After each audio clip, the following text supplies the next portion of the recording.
네, 안녕하세요. 삼돌이 아빠입니다. 부동산 경매 10가지 확인 사항 중 8번째와 9번째인 대금 납부와 명도에 대해서 알아보도록 하겠습니다. 다만 낙찰 후 진행되는 7번, 8번, 9번은 순서에 맞춰서 진행하는 것이 아니라 동시에 같이 진행한다고 보시면 됩니다. 법원에서 낙찰이 되면 대금 납부는 매각 허가 결정 7일과 항고기간 7일이 지난 약 2주 정도가 지나면 대금 지급기한 통지서가 발송됩니다. 대금 지급기한은 통지서 발송일로 약 30일 내외이고, 만약 납부를 하지 못하면 입찰 보증금은 몰수를 당하고 재경매를 실시하게 됩니다.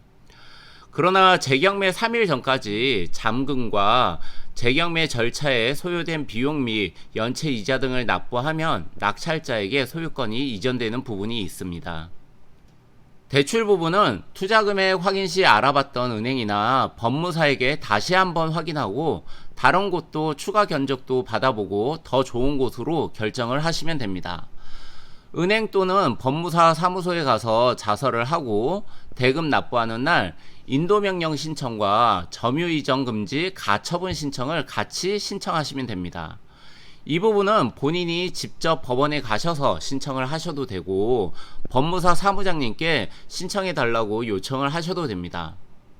인도명령 신청은 화면에 보이는 양식처럼 몇 월 며칠에 낙찰 대금을 완납하였는데 점유자가 부동산을 인도하지 않고 있으니 매수인에게 인도하도록 법원에서 명령을 하여 주십시오 라는 내용으로 작성을 하시면 되고, 이 인도명령 신청서가 도달 또는 도달 간주가 되면 강제 집행이 가능하기에 명도 협상 시 좀 더 원활하게 협상을 할 수 있습니다.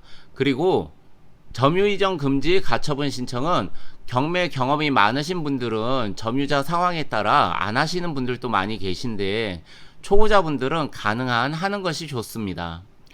기존 점유자를 상대로 인도명령을 신청을 하고 명도 협상을 하는데, 만약 점유자가 바뀌었다면 다시 현 점유자를 상대로 인도명령 신청과 명도 협상을 다시 해야 하는 어려움이 있기에 점유이전 금지 가처분 신청은 하셔야 되는 게 좋고, 이 가처분 신청을 했을 경우 가처분 신청이 결정나면 낙찰받은 부동산에 다른 사람이 들어와서 거주하고 있더라도 강제 집행을 할 수 있는 효력이 있습니다.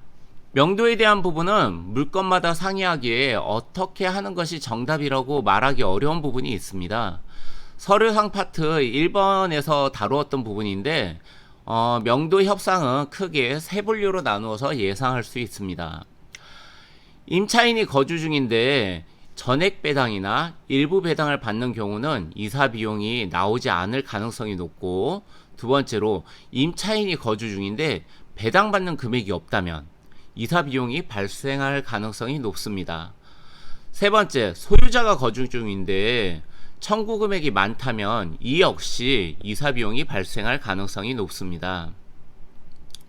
이사 비용은 경매 물건의 상태와 점유자의 상황에 따라 적절한 금액으로 판단을 하는데, 명도 협의가 이루어지지 않으면 결국 강제 집행으로 진행하기에 아무리 많이 준다 하더라도 강제 집행 비용보다 적은 금액으로 협상을 하시면 됩니다.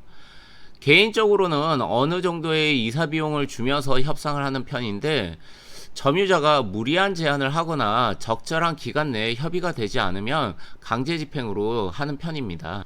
강제 집행에 대한 부분은 상단의 영상을 참조하시면 강제 집행 후 동산 집행까지 어떻게 진행되는지 확인이 가능하니 해당 영상 참조하시면 됩니다. 명도 확인서는 임차인이 거주 중이고 배당을 받는 경우 필요한 서류이고, 배당 기일은 대금 납부 후 약 30일 정도 뒤로 정해집니다. 임차인은 배당을 받기 위해서는 낙찰자의 인감도장이 날인된 명도 확인서와 낙찰자의 인감증명서가 필요합니다. 그래서 배당을 받는 임차인이 거주하는 경우에는 이사비용 없이 협의되는 경우도 많이 있습니다. 부동산 인도이행각서는 점유자를 상대로 작성하는 일종의 안전장치로 보시면 됩니다.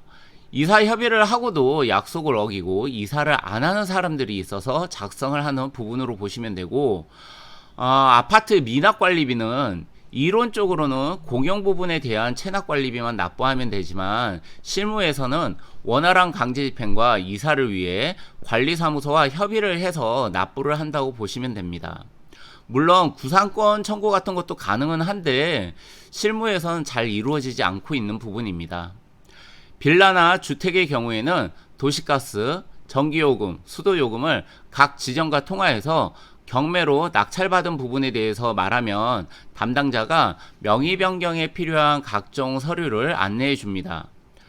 명의 변경 시 소유권이 이전되기 이전인 대금 납부를 하기 이전의 미납 비용은 소멸한다고 보시면 되고, 만약 담당자가 미납 비용 소멸에 대한 안내가 없으면 경매로 낙찰받은 건으로 미납 비용 소멸에 대해서 말씀을 하셔야 합니다.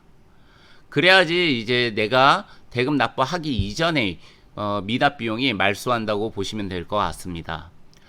이것으로 대금 납부 및 명도에 대한 설명을 마치고 다음 영상에서 뵙도록 하겠습니다. 감사합니다.